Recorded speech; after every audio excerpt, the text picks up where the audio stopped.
ಹರಿ ಓಂ. ಇವತ್ತಿನಿಂದ ಅಧಿಕ ಮಾಸ ಪ್ರಾರಂಭವಾಗ್ತಾ ಇದೆ. ನಮ್ಮ ಹಿಂದೂ ಧರ್ಮದ ಕ್ಯಾಲೆಂಡರ್ ಪ್ರಕಾರ ಅದು ಸೂರ್ಯ ಮತ್ತು ಚಂದ್ರನ ಚಲನೆಯ ಮೇಲೆ ಆ ದಿನಗಳು ನಿರ್ಧಾರ ಆಗ್ತಾ ಹೋಗುತ್ತೆ. ಈ ಇಂಗ್ಲೀಷ್ ಕ್ಯಾಲೆಂಡರ್ ಥರ ಅಥವಾ ಗ್ರೆಗೋರಿಯನ್ ಕ್ಯಾಲೆಂಡರ್ ಅಂತ ಏನು ಹೇಳ್ತೀವಿ, ಅದ್ರ ಪ್ರಕಾರ ಅದು ನಿಗದಿತವಾಗಿ ಇರೋದಿಲ್ಲ ಯಾವಾಗಲೂ. ಚಂದ್ರಮಾನ ವರ್ಷದಲ್ಲಿ 354 ದಿನ ಇರುತ್ತೆ, ಸೂರ್ಯಮಾನ ವರ್ಷದಲ್ಲಿ 365 ದಿನ ಇರುತ್ತೆ.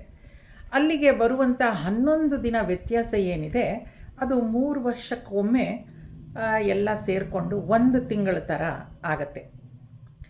ಈ ಸಮತೋಲನವನ್ನು ಮಾಡಲಿಕ್ಕೋಸ್ಕರ ಇದು 1 ತಿಂಗಳು ಅಂತ ಹೇಳಿ ಅಧಿಕ ಮಾಸ ಅಂತ ಬರುತ್ತೆ. 3 ವರ್ಷಕ್ಕೆ 1 ಸಲ ಈ ಅಧಿಕ ಮಾಸ ಬರುತ್ತೆ. ಈ ಅಧಿಕ ಮಾಸದಲ್ಲಿ ಏನಪ್ಪ ವಿಶೇಷ ಅಂದರೆ ಸೂರ್ಯನ ಚಲನೆ ಇರೋದಿಲ್ವಂತೆ. ಅದು ಒಂದು ರಾಶಿಯಿಂದ ಮತ್ತೊಂದು ರಾಶಿಗೆ ಹೋಗೋದು ಆ ಥರ ಏನೂ ಇರೋದಿಲ್ಲ. ಆದ್ದರಿಂದ ಈ ಸಮಯದಲ್ಲಿ ಯಾವ ಶುಭ ಕಾರ್ಯನೂ ಮಾಡೋದಿಲ್ಲ ಅಂತ ಹೇಳ್ತಾರೆ. ಒಂದು ನಾಮಕರಣ ಇರ್ಬೋದು, ಮದುವೆ ಇರ್ಬೋದು, ಗೃಹ ಪ್ರವೇಶ ಇರ್ಬೋದು, ಅದು ಯಾವುದನ್ನು ಮಾಡೋದಿಲ್ಲ. ಆದರೆ ಈ ಸಮಯ ಆಧ್ಯಾತ್ಮಿಕದ ಅಧ್ಯಯನಕ್ಕೆ, ಸಾಧನೆಗೆ ಬಹಳ ಪ್ರಶಸ್ತವಾದ ಕಾಲ ಅಂತ ಹೇಳ್ತಾರೆ. ಈ ಸಮಯದಲ್ಲಿ ವೈಷ್ಣವರು ವಿಷ್ಣುವನ್ನು, ಶೈವರು ಶಿವನನ್ನು, ಗಾಣಪತ್ಯರು ಗಣಪತಿಯನ್ನು, ಶಾಕ್ತ ಪಂಥದವರು ದೇವಿಯನ್ನು, ಹೀಗೆ ಅವರವರಿಗಿಷ್ಟ ಬಂದಿದ್ದು ದೇವರುಗಳನ್ನು ಅವರು ಆರಾಧಿಸ್ತಾರೆ. ಪುರಾಣಗಳಲ್ಲಿ ಮತ್ತು ಶಾಸ್ತ್ರಗಳಲ್ಲಿ ಏನು ಹೇಳಿದೆ ಅಂದರೆ ಈ ತಿಂಗಳು ಅಧಿಕ ಮಾಸ ಆಗಿರೋದ್ರಿಂದ ಯಾವುದೇ ಸಾಧನೆ ಮಾಡಿದರೂ ಕೂಡ ಅದಕ್ಕೆ ಅಧಿಕ ಫಲ ಸಿಕ್ಕತ್ತೆ ಅಂತ. ಏನೇ ಸಾಧನೆ ಮಾಡಿದ್ರೂ ನಮಗೆ ಯಾವಾಗಲೂ ಏನು ಫಲ ಸಿಗ್ತಿತ್ತು ಅದಕ್ಕಿಂತ ಹೆಚ್ಚು ಫಲ ಇಲ್ಲಿ ಸಿಕ್ಕತ್ತೆ ಅಂತ ಹೇಳ್ತಾರೆ.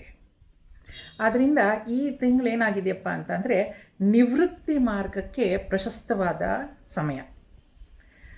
ಪ್ರಾಪಂಚಿಕ ಆಸೆಗಳಿಂದ ನಮ್ಮನ್ನು ನಾವು ವಿತ್ಡ್ರಾ ಮಾಡಿಕೊಂಡು ಅಂತಃಕರಣ ಶುದ್ಧಿಗೆ ಏನೇನು ಕರ್ಮಗಳನ್ನು, ಸತ್ಕರ್ಮಗಳನ್ನು ಮಾಡ್ತೀವೋ ಅದನ್ನು ಈ ಕಾಲದಲ್ಲಿ, ಈ ಅವಧಿಯಲ್ಲಿ, ಈ ಅಧಿಕ ಮಾಸದಲ್ಲಿ ಮಾಡಬೇಕು ಅಂತ ಹೇಳ್ತಾರೆ. ಸತ್ಕರ್ಮಗಳು ಅಂತ ಹೇಳಿದ್ರೆ